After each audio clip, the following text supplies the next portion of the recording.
策委员，我们这件事情不应再拖了。好，我是时代力量决策委员林亮君。那么刚刚召开的决策会议就党主席改选议案进行相关的讨论。那么党主席的改选，其实在上礼拜已由秘书长发出这个所谓的登记参选程序。那么登记截止日是在8月18号晚间12点以前。那么我也在那之前将相关的资料寄出。那么截至登记为止之后，只有一组候选人，就是今天只有我一个人参加党主席的改选。那经过刚刚多方的讨论之后，仍旧没有办法达成共识。那最后因为决策委员不断的退席，约莫在2点42分的时候宣布未达开会人数，所以留会。那么我在这边是真的非常的希望各位决策委员，我们这件事情不应再拖了。我决定出来参选，其实很多是来自所谓支持者的焦虑跟忧心。时代力量自8月以来所发生的任何动荡，都让时代力量的支持者以及所有的党公职都非常忧心忡忡。我们不能一直在处在这样子的真空状态。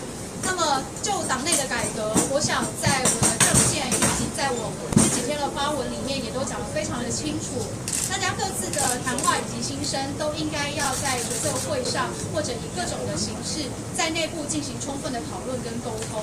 那么就今天这样子的结果，我真的希望我们不要停下脚步。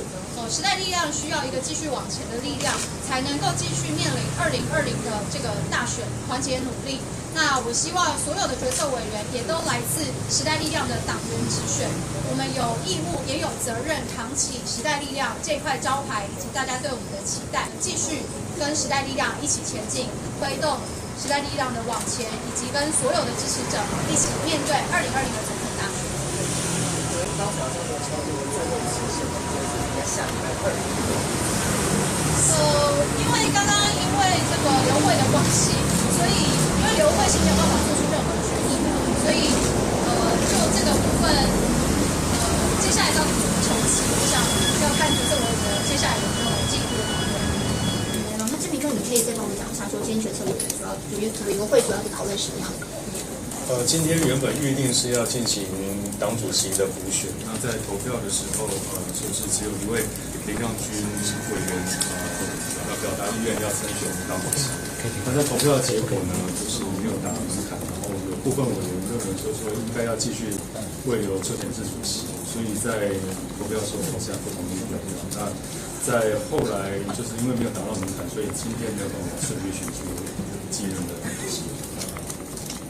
针对他的跟有一点不满，希望说大家国旗。的确，因为这个党主席的确认是造成党务很多的变，那我们也希望能够尽速的来完成这件事情。那所以，但是在委员会上面的话呢，大家意见上原则上还是希望能够由邱显智主席来带领这个党，所以在意见上面有点想法不同。问一下，说刚才在会议结束之后，分显示的联络上看有没有意思？其实这段时间以来都有跟显示在进行慰留了，那尤其是部分委员是希望能够表达强烈的慰留意愿，所以在这段时间其实都有在沟通。那只是说在目前为止的话，没有看到相关的回应。但是委员可能是认为说可能有机会，所以希望能够再多一点点时间来争取慰留显示。要不要最后期限？因为党主席会一直空着。的确，我们在会议上有讨论到这个问题，希望能够尽速解决这个问题。但因为后来在决策会议上面呢，因为委员们陆续都有事情，所以就离开了。那在最后决定时间的时候是不达开会人数的一半，就是应到人数一半，所以变成是说无法议决。但是这个原本是想说有可能在礼拜5的时候来议决这件事情，但没有办法决定。所以照这个程序来看的话，我们可能下次的决定时间就在下星期2。直接跟政民党